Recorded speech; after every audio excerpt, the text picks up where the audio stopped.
여러분, 제목을 보고 어떤 생각이 드셨는지 모르겠는데요. 우리가 땡땡 문제, 땡땡땡이 정답이다 라는 어떤 그런 식의 문구들을 본 적이 많이 있을 겁니다. 어떤 광고라든지 어떤 문제에 대한 해결책을 제시하는 어떤 그런 슬로건으로서 우리가 많이 사용을 하는데요. 여기 이 땡땡땡에 들어가는 문구는 내가 만들기 나름이에요. 나의 나름대로의 어떤 정답을 가지고 이 땡땡땡에 넣을 수가 있습니다. 예를 들면은 우리 자녀 문제 띄워주시겠어요? 없습니까? 예. 예, 자녀 문제 땡땡땡이 정답이다. 땡땡땡 뭐가 들어갈까요? 예? 예? 좀 크게 대답해 주세요. 자녀 문제 사랑이 정답이다. 예, 사랑이 많으세요. 예, 자녀 문제 또 뭐가 정답일까요? 예? 기도. 예, 그래 은혜가 넘칩니다. 기도가 정답이다. 예, 자녀 문제 우리가 뭐 환경이 문제 정답이다, 교육이 정답이다, 여러 가지 대답을 들을 수가 있습니다. 사람마다 각자의 정답이 다 달라요. 그래서 제가 GPT한테 물어봤습니다. GPT는 뭐라고 대답을 할까? 그래서 물어봤더니 GPT가 이렇게 대답을 했어요. 자녀 문제는 관계가 정답이다. 여러 가지 정답이 있겠지만 많은 사람들이 이것이 정답이다, 이것이 정답이다 많이 이야기하겠지만 GPT가 바라보는 관점에서 이 자녀 문제는 더 근본적인 문제가 관계의 문제다. 부모와 자식 간의 그 관계의 문제로서 보는 겁니다. 일리가 있죠. 또 물어봤어요. 부부 문제 땡땡땡이 정답이다. 뭐가 정답일까요? 포기요. 예, 아멘. 예, 그렇습니다. 동감합니다. 예, 자녀 문제는 포기가 정답이다. 예, 자녀가 아니지. 부부 문제는 포기가 정답이다. 예, 저에게 하는 말씀인 것 같아가지고, 예, 그렇습니다. 여러분 어떻게 생각하십니까? 자녀 문제, 아니 부부 문제. 자꾸 너무 사랑을 너무 좋아하시는 것 같아요. GPT가 말하기를 부부 문제는 소통이 정답이다 그랬어요. 소통.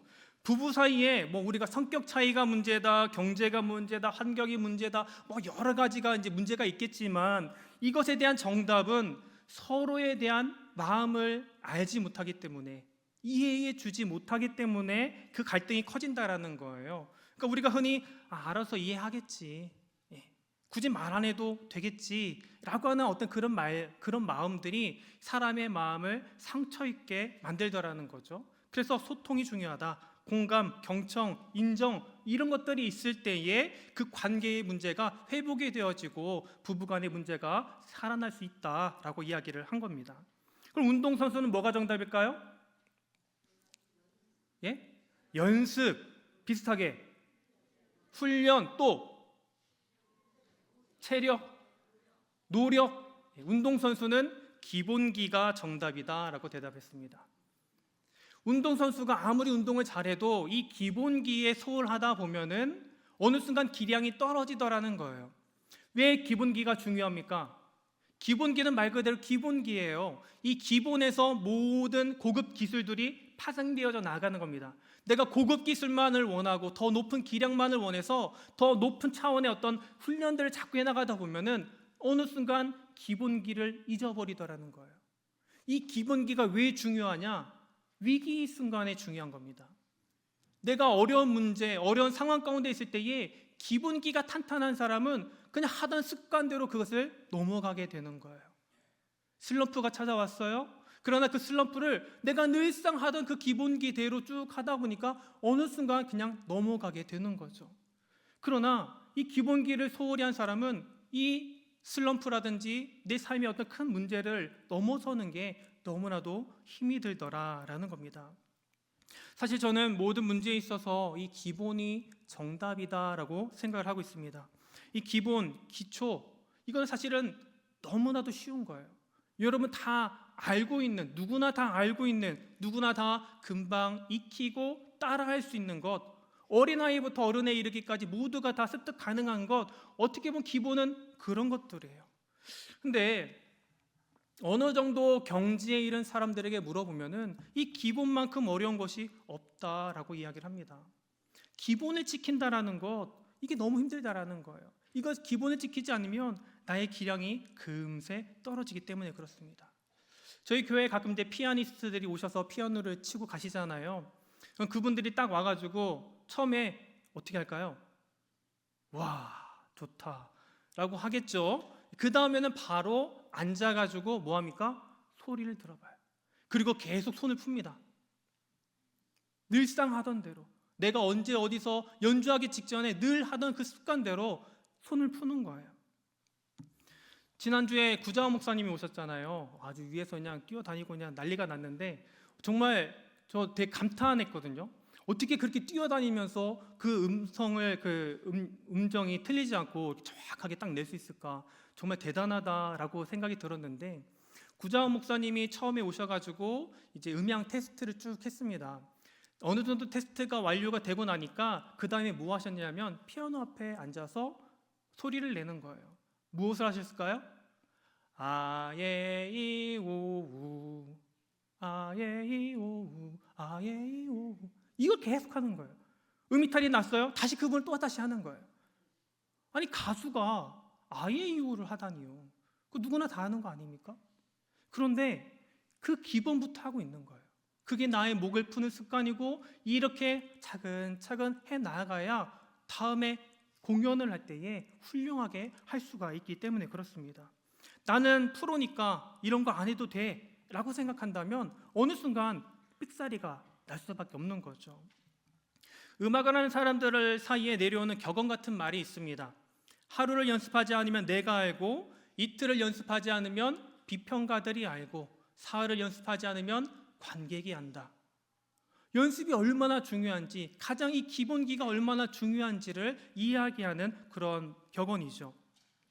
사실 이렇게 기본기가 중요하다라고 하는 것은 누구나 다 알고 있는 사실이지만 사람들이 이것을 알고도 지키지를 못합니다. 가장 큰 이유는 귀찮기 때문에 그래요. 이 정도는 안 해도 돼, 나 이미 충분해 라고 생각하는 거예요. 또 두 번째는 지루하다고 여깁니다. 쉽기 때문에 재미가 없는 거예요. 이 반복하려니 지겹습니다. 이걸 또 해? 이렇게 생각하는 거죠. 세 번째는 조급하기 때문에 그렇습니다. 다른 사람들보다 내가 더 빨리 인정받고 더 빨리 사람들 앞에 서려고 올라가기를 원하는 거죠. 그러니까 과정보다는 결과를 중시하면서 더 많은 결과를 내기를 원하기 때문에 기본기에 소홀해지는 겁니다. 그래야 내가 남들보다 우월하다고 여기게 되고 사람들이 나를 칭찬한다고 여기기 때문에 그렇죠. 마지막으로 교만하기 때문에 그렇습니다. 이미 나는 다른 사람들과 다르다라고 생각하는 거예요. 나의 클래스는 이미 여기가 아니라 저 위에 있다라고 생각하고, 이 기본기는 그냥 밑에 있는 사람들, 기초자들, 초보자들이 하는 거야 라고 교만하게 생각을 하는 겁니다. 귀찮아하는 것, 지루해하는 것, 이 조급한 마음들, 이런 것들은요 다 괜찮아요. 다 고칠 수가 있습니다. 그런데 이 교만한 마음은 참으로 고치기가 어렵습니다. 이 교만은 병이에요. 암과 같습니다. 나를 좀먹죠. 지금 당장에 내가 성공한 것 같고 내가 남들보다 뛰어난 것 같지만 시간이 조금만 지나고 나면은 내가 저 밑바닥에 있음을 깨닫게 되는 겁니다. 참 재미있는 게, 이 교만을 깨닫게, 내가 교만했구나라고 깨닫는 거는 늘 언제냐? 내가 잘 될 때가 아니에요. 내가 저 밑바닥에 망하고 나서야 비로소 내가 그때에 교만했구나 깨닫게 되더라는 겁니다. 그래서 성경은 이야기하죠. 교만은 패망의 선봉이요 거만한 마음은 넘어짐의 앞잡이이니라. 아멘. 교만하지 마십시오. 늘 겸손한 마음으로 여러분 우리의 삶을 살아가시기를 바랍니다. 겸손한 사람은 절대 교만해질 수가 없어요. 왜? 겸손한 사람들은 나는 부족합니다. 나는 연약합니다. 나는 아무런 능력이 없습니다. 내가 잘할 수 있는 것은 오직 이거 기본 하나뿐이에요 라는 사람들이에요. 그래서 그것만 그냥 하는 거예요. 내가 할 수 있는 것, 그 가장 기본적인 것, 이것을 꾸준하게 하는 그런 사람들인 거죠. 여러분, 옛말에 뱁새가 황새를 따라가다가 가랑이가 찢어진다라는 말이 있습니다. 그죠? 뱁새가 어떤 새인지 아세요? 뱁새는 우리 주변에 잘 보이는 새입니다. 참새보다도 더 작고 귀엽게 생겼어요. 그러니까 얼마나 작아요. 황새는 기러기가 아니죠. 그 학이라든지 두루미, 무신촌에 가면 많이 있잖아요. 그런 두루미 같이 생겼어요. 비슷해요. 그런 황새, 성큼 걷죠. 이 뱁새가 황새의 걸음을 따라갈 수가 있습니까? 다리 길이 차이가 얼마나인데 너무 크잖아요. 따라갈 수가 없어요. 따라하면은 가랑이가 찢어질 수밖에 없습니다. 그런데 뱁새는요, 황새랑 걸음걸이가 달라요. 황새는 성큼 이렇게 걷지만 뱁새는 총총총총 막 빨리빨리 여기저기 막 그런 새들 있잖아요. 그런 새예요. 근데 걔네가 빨라요, 안 빨라요? 엄청 빨라요. 엄청 빨라요. 황새가 느릿느릿 걷는 것보다 이 뱁새가 총총총총 점프 뛰어가지고 가는 것이 더 빠르더라는 거예요. 무슨 말이냐? 비록 내가 겸손하게 나 자신의 그 부족함을 아는 그 사람, 기분에 충실한 사람, 내가 잘하는 것이 무엇인지를 알고 그것에 대하여서 열심히 추구해 나가다 보면 내가 어느 순간 다른 사람, 달인이라고 하는 사람들, 잘된 사람들, 그런 사람의 기량에 따라갈 수 있더라라는 겁니다. 하나님은 낮은 자를 높여주시고 이 겸손한 자를 세워주시는 그런 은혜의 하나님이신 줄을 믿으시기를 바랍니다. 이 신앙생활에 있어서도 그래서 기본이라는 게 있다라는 거죠. 신앙생활에 있어서 이 기본 무엇일까요? 오늘 본문을 다시 한번 보겠습니다. 마태복음 22장 36절에서 40절 말씀 함께 읽겠습니다. 선생님, 율법 중에서 어느 계명이 크니까? 예수께서 이르시되 내 마음을 다하고 목숨을 다하고 뜻을 다하여 주 너의 하나님을 사랑하라 하셨으니 이것이 크고 첫째 되는 계명이요 둘째도 그와 같으니 내 이웃을 내 자신같이 사랑하라 하셨으니 이 두 계명이 온 율법과 선지자의 강령이니라. 아멘. 자, 예수님은 말씀하셨습니다. 하나님 사랑과 이웃 사랑, 이 두 계명이 온 율법과 선지자의 강령이다라고 말씀해 주셨는데요. 이 말은 뭐냐면은 온 율법이 이야기하는 바가 바로 이것이다. 모든 선지자들이 와서 이야기한 것이 바로 다 여기에 들어있다. 이것이 가장 기본이고 가장 기초다라고 이야기를 하는 겁니다. 너희가 하나님을 아느냐? 너희가 하나님을 믿느냐? 그렇다면 이 두 가지는 반드시 지켜야 된다라고 이야기를 하고 있는 거죠. 그러면 하나님 사랑은 무엇입니까? 우리가 하나님을 사랑하는 일이다라고 한다면 주일에 나와서 예배 잘 드리고 찬송하고 기도 열심히 하고 헌금하고 봉사하고 하는 어떤 그런 일들을 떠올리게 됩니다. 그러면 우리는 그것이 하나님을 내가 사랑하는 줄 착각할 때가 많습니다. 그러나 성경이 말하는 하나님 사랑은 그렇지 않아요. 오늘 본문에서 예수님이 쉐마의 말씀을 인용을 하시는데요. 신명기 6장 4절부터 쉐마의 말씀이 쭉 기록이 되어져 있습니다. 한번 보겠습니다.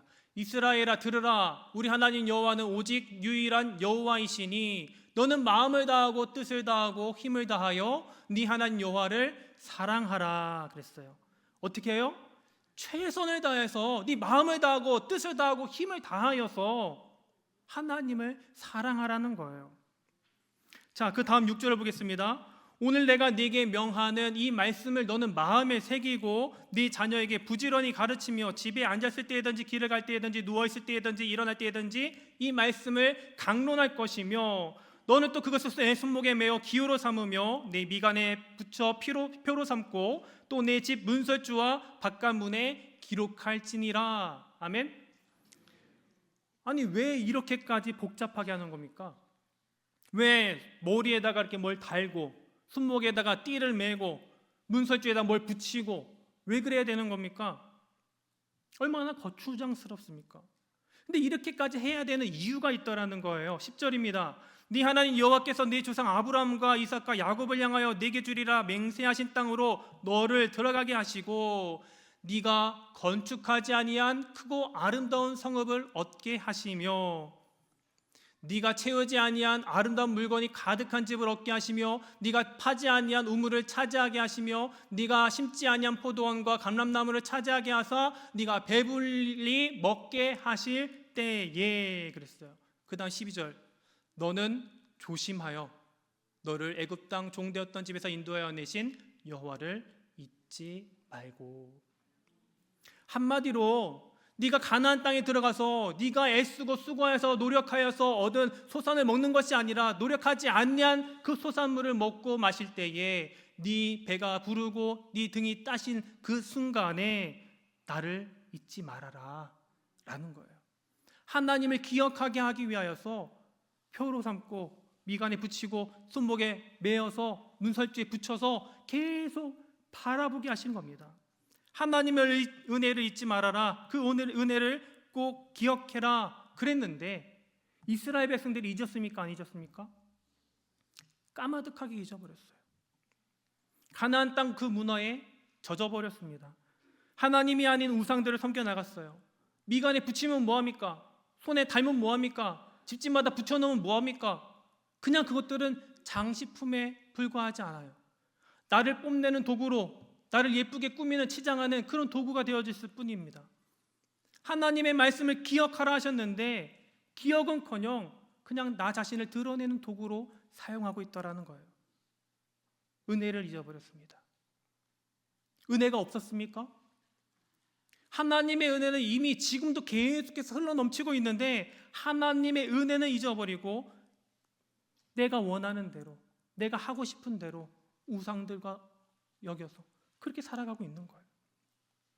마치 이스라엘 백성들이 40년 광야 생활 동안에 그토록 크신 하나님의 은혜를 경험했음에도 불구하고 내 주변에 나와 함께하는 하나님이 보이지 않는다고 깨닫지 못했던 것처럼 하나님의 은혜를 내 삶의 이 배경화면으로 삼고 그렇게 살아가고 있는 거예요. 결국 하나님이 선지자들을 보내고 그렇게 돌아와라 회개해라 기회를 주셨는데도 불구하고 그 기회를 발로 차고 망했던 것이 이스라엘 백성들 아닙니까? 그리고 이제 예수님 이 당시를 생각해 보세요. 예수님은 이 쉐마의 말씀을 다시 한번 인용해서 이야기를 하십니다. 왜 그럴까요? 포로기를 지나고 이제 다시 이들이 이스라엘 땅에서 살아가고 있는데 그럼에도 불구하고 여전히 이 하나님의 말씀을 지키고 있지 않기 때문에 그렇습니다.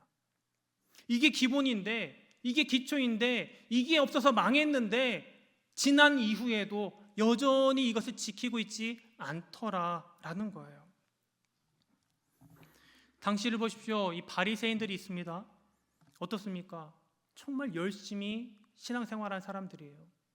열심히 예배드리고 찬송하고 11주하고 기도하고 금식하고 정말 그 열정을 따라가라고 하면은 전 못합니다. 그렇게 신앙생활하기 싫어요. 힘든 거예요.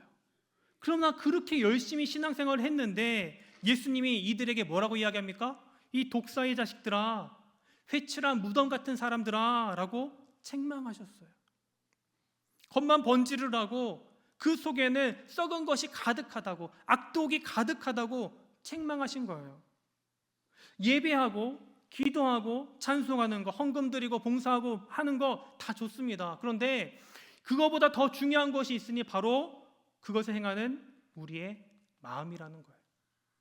내가 정말 하나님을 사랑하는 마음에서 그 일을 하고 있느냐, 내가 정말 하나님을 사랑하여서 내가 예배하고 하나님을 사랑하여서 진심으로 찬송하고 있고 하나님을 사랑하기에 내가 주님 앞에 감사의 예물을 드리고 있느냐라는 거예요. 아니면 남들이 보니까, 남들이 이렇게 하면 칭찬하니까, 내가 집사고 내가 권사고 내가 장로이니까 이 정도는 해야지 라고 하는 의무감으로 하고 있지는 않습니까?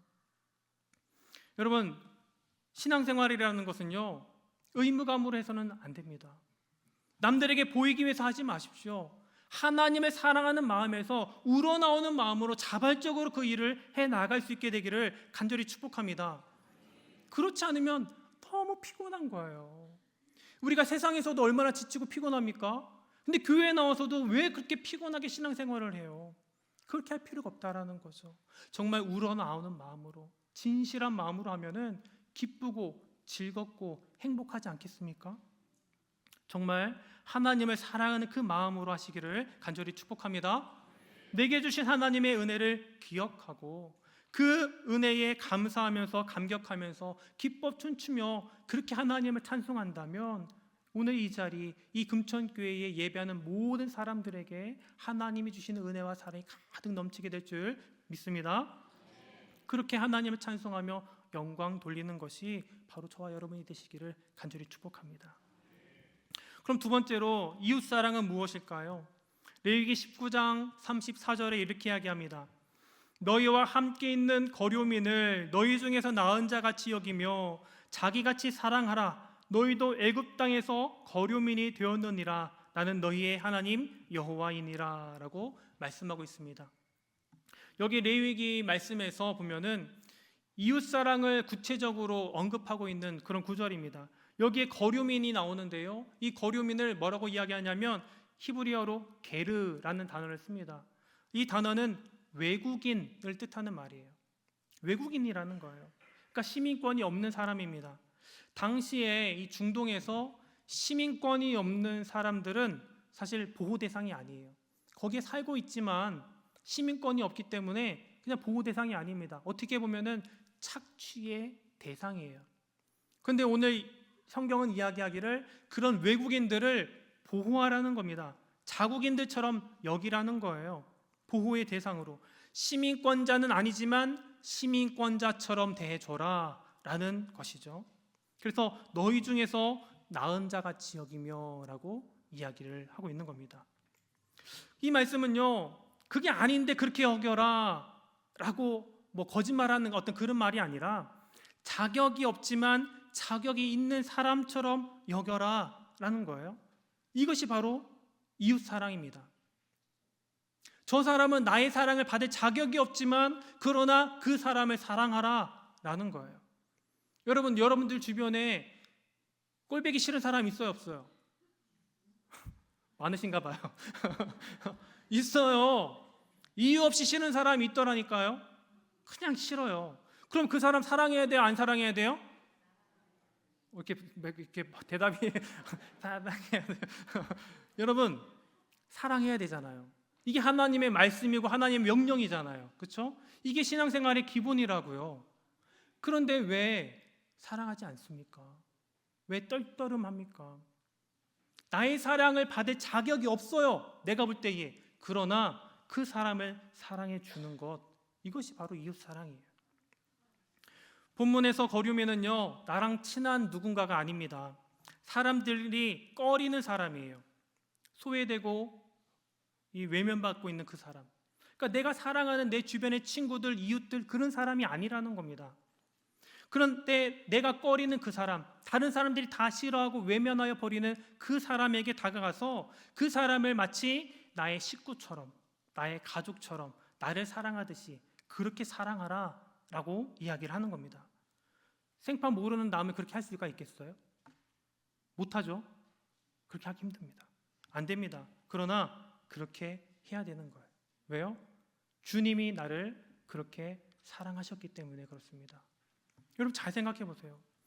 우리가 예수를 오래 믿다 보니까요, 우리는 자꾸만 착각을 합니다. 내가 하나님을 처음부터 알았고, 나는 처음부터 하나님께 택함을 받았고, 나는 그래서 예수님의 친구고, 예수님이 나의 기도를 잘 들어주시고, 난 예수님과 가까운 사이야. 예수님이 나를 위해서 십자가에 죽으신 것, 이것은 너무나도 당연한 일이야 라고 그냥 손쉽게 받아들이고 있다는 거예요. 여러분, 제가 이야기한 것을 반론이 있습니까? 다 그냥 받아들이고 계시잖아요. 그런데 그 이전에 난 어떤 존재입니까? 그 이전에 나는 죄인 아닙니까? 하나님과 멀어져 있던 사람이에요. 하나님과 원수졌던 사람입니다. 사실 우리는요, 예수님을 십자가에 못 박았던 그 사람들, 그 밑에서 조롱하고 침뱉고 또 채찍질하던 어떤 그 사람들의 무리 가운데에 있던 사람이 바로 우리들이에요. 그런데 예수님 우리에게 뭐라고 이야기합니까? 하나님, 아버지, 저들이 하는 죄를 용서해 주십시오. 저들이 지금 자기들이 무슨 일을 하고 있는지 알지 못합니다 라고 그들을 끌어안으시죠. 사랑하시는 겁니다. 사랑하는 자녀로 아버지와 아들과 딸로서 우리를 삼아주시는 거예요. 그게 예수님의 사랑입니다. 여러분, 다른 사람을 사랑하는 데 있어서 그 사람의 자격을 보지 마십시오. 내 사랑을 받을 수 있는 자격 있는 사람이 누가 있습니까? 자격은 아무도 없어요. 나랑 어울릴 만한 사람인가? 나를 돋보일 만한 사람인가? 그런 거 아니에요. 그저 하나님이 우리를 사랑하셨으니까 나도 그들을 사랑할 뿐입니다. 그래서 우리가 이렇게 만나서 같이 차 마시고 밥 먹고 웃고 떠드는 그 사람들이 우리의 이웃이 아니라 이 교회에 처음 와가지고 쭈뼛해서 어디가 어딘지도 알지 못하고 어떻게 앉아야 되는지 어디로 가야 되는지도 알지 못하는 어쩌면 그 사람 낯선 이방인 같은 그 사람이 바로 우리의 이웃이라는 거예요. 그들을 내 몸과 같이 사랑하고 소중히 여기고 우리 금천교회 안에서 잘 정착하게 하는 것이 어떻게 보면은 내가 이웃을 사랑하는 방법 중에 하나라는 것을 잊지 마시기를 바랍니다. 또 이웃 사랑은요, 하나님께로부터 받았던 그 사랑을 흘려보내는 거예요. 에베소서 5장 1절 2절이 이렇게 이야기합니다. 그러므로 사랑을 받는 자녀같이 너희는 하나님을 본받는 자가 되고 그리스도께서 너희를 사랑하신 것 같이 너희도 사랑 가운데서 행하라. 그는 우리를 위하여 자기를 버리사 향기로운 제물과 희생 제물로 하나님께 드리셨느니라 라고 말씀을 하고 계십니다. 계속 띄워주세요. 내 가족도 사랑하기 힘든데 내가 다른 사람을 내 몸과 같이 사랑하라 라고 하는 이야기를 감당할 수가 있겠습니까? 감당할 수가 없어요. 가당치 않은 그런 말씀입니다. 그런데 오늘 본문에 이렇게 얘기합니다. 사랑을 받는 자녀같이 그리스도께서 너희를 사랑하신 것 같이 이야기를 하고 계세요. 내가 내 사랑으로 살아가는 것이 아니라 하나님이 나를 사랑하셨기 때문에, 예수님이 나를 사랑하셨기 때문에, 나를 위해서 자신을 내어 드리셨기 때문에 우리가 그 사랑으로 말미암아 사랑하라라고 이야기를 하고 있는 거예요. 나 혼자만 누려야지, 나 혼자만 좋아야지 하면서 꾹꾹 하나님의 그 사랑과 그 은혜를 눌러 담아서 있다 보면은 터져 나오는 어떤 그런 부스러기 같은 거, 그런 것들을 나눠주는 것이 사랑이 아니라 정말 내 안에 하나님이 나를 사랑하신 그 사랑을 내가 흘려보내는 겁니다. 비록 나에게 가득 100% 가득 차가지고 흘러넘치지 않을지 모르지만 70% 80% 또는 그 이하로다가 내가 차 있을지는 모르지만 하나님이 내게 계속해서 부어주시는 그 사랑을 흘려보내는 거예요. 나와 관계한 모든 사람들에게, 내 주변에, 더 나아가서 이 지역에, 더 나아가서 세계까지 흘려보내는 겁니다. 그러면 차고차고 이게 계속 내 것을 빼어내면은 어떡합니까? 나는 비워지는데 그게 아니잖아요. 하나님이 계속해서 나에게 사랑을 부어주시잖아요. 가득 차 있다고만 좋은 것이 아니라 때로는 그것을 계속해서 흘려나가는 것, 이것이 은혜인 줄 믿으시기를 바랍니다. 내 안에 가득 채우기만 하면 고인물이 될 뿐이에요. 물이 고이면 어떻게 됩니까? 썩죠. 냄새가 납니다. 생물이 살아갈 수가 없어요. 그러나 아무리 작더라도요, 계속해서 흘러나가는 그 개울을 보게 되면은 그 안에 많은 생물들이 활기차게 살아가고 있는 것을 보게 됩니다. 여러분, 다시 한번 우리 안에 하나님이 부어주시는 그 사랑을 계속해서 흘려나가는 여러분들 되시기를 간절히 축복합니다. 이번 주 주보에 사회봉사를 한다, 신청을 받는다라고 광고가 나갔습니다. 기억하십니까? 기억하시는군요. 신청자가 한 명도 없었습니다. 어떻게 생각하십니까? 우리는 늘 하나님 사랑, 이웃 사랑 이것을 늘 마음 가운데 품고 머릿속에 입력하고 있어요. 그러나 실질적으로 우리 삶 속에서 이것을 드러내고 나타내는 일은 참으로 적습니다. 여러분, 다시 한번 하나님이 우리들에게 원하시는 일이 무엇인지를 생각해 보시기를 바랍니다. 할 수만 있으면 다 같이 동참하여서 하나님의 그 사랑을 함께 나누고 흘려보내는 데 동참하는 저 여러분들 되시기를 간절히 축복합니다. 그리고 전도해야 돼요. 하나님의 사랑을 가장 많이 드러내는 것이 무엇입니까? 전도예요. 왜요? 그 영혼을 구원하는 일이니까. 그 죽어가는 영혼을 다시 살리는 일 아닙니까? 생명으로 옮기는 일 아닙니까? 가장 중요한 일이에요. 이 일에 게을리하지 않으시기를 바랍니다. 여러분, 예수 믿으세요라는 말 언제 해보셨습니까? 다른 사람들에게 예수를 언제 전화해 보셨습니까? 이것이 나에게 오랜 기억 가운데 있다면 회개하시기를 바랍니다. 지금 우리는 전도 기간 가운데 있어요. 주님의 사랑을 내가 받았으면 그 사랑을 다시 전하는 것이 우리의 의무입니다. 이것이 가장 기본이고 기초예요. 하루에 한 번이라도, 단 한 번이라도 만나는 사람에게 예수 믿으세요, 예수 믿고 천국 가세요 라고 전하는 여러분들 되시기를 바랍니다. 내 이웃의 바운더리를 그렇게 해서 계속 넓혀가야 돼요. 좁은 관계 안에서만 자꾸만 이렇게 이야기하는 것이 아니라, 좁은 사람들은 매일같이 보는 사람들이잖아요. 조금 더 내 이웃의 바운더리를 넓혀 나가시기를 바랍니다. 그 주님의 사랑이 흘러나가는 그 범위를 계속해서 넓혀 나가시기를 바랍니다. 그래서 내가 관계하는 모든 삶의 자리, 그곳에 나를 통해서 예수 그리스도의 사랑이 전파되어지고 예수 그리스도를 증거하는 저 여러분들 되시기를 간절히 축복합니다. 지금까지 저희가 이 신앙생활의 기본으로서 하나님 사랑과 이웃 사랑을 나누었는데요. 여기에 두 가지 권면의 말씀을 드리고 싶습니다. 이 첫 번째는 이 하나님의 사랑과 이웃 사랑이요, 균형을 이루어야 된다라는 거예요. 어느 한쪽으로 치우친 신앙생활은 좋지 않습니다. 하나님 사랑 예배 열심히 드리고 교회에서 열심히 막 하는데 바깥에서는 사랑을 베풀지 않는 사람이 있습니다. 또 바깥에서는 열심히 막 복음 전하고 뭐 이렇게 하는데 교회 안에서의 이 생활을 등한히 하는 그런 사람들도 간혹 있습니다. 여러분, 이 두 가지가 늘 균형을 맞출 수 있도록 주의하시기를 바랍니다. 그리고 또 하나는 기본을 업그레이드 하는 것입니다. 기본이 저 밑바닥에 있다고 착각하지 마십시오. 초등학생에게는 저 밑바닥에 있는 것이 기본일지 모르지만 성인에게는 이게 기본이 아닙니다. 성인에게는 이 정도가 기본인 거예요. 내가 예수를 믿고 연수가 되어져 나가고 있다면은, 어느 정도 내가 신앙생활을 해왔다면은 나의 기본이 저 밑바닥이 아니라 조금은 올라와야 된다라는 거예요. 그리고 이것이 계속 머물러 있는 것이 아니라 조금씩 계속해서 업그레이드 되어서 나의 기본이 늘 저 위에 있어야지 되는 겁니다. 이것이 늘 나의 기본 생활이 되어져야 되는 거예요. 내가 일주일에 한 번 주일 예배를 드렸다라고 한다면은 이제는 일주일에 여러 번 주님 앞에 나와서 예배할 수 있는 그런 은혜가 있어야 되는 겁니다. 내가 새벽에 못 나왔다면 새벽에 나와서 기도할 수도 있고, 저녁에 나와서 기도할 수도 있고, 내가 이전에 성경책을 읽지 않았다면 성경책을 조금 읽어 나가고, 또 예전에 읽어 나갔다면 조금 더 양을 늘리고 나의 기본을 조금만 더 업그레이드 하시기를 바랍니다. 그럴 때에 우리 믿음 생활, 우리 신앙 생활은 더욱더 하나님 보시기에 아름다워질 것이고 우리 신앙 생활을 통하여서 하나님께서 영광 받으시게 될 줄 믿습니다.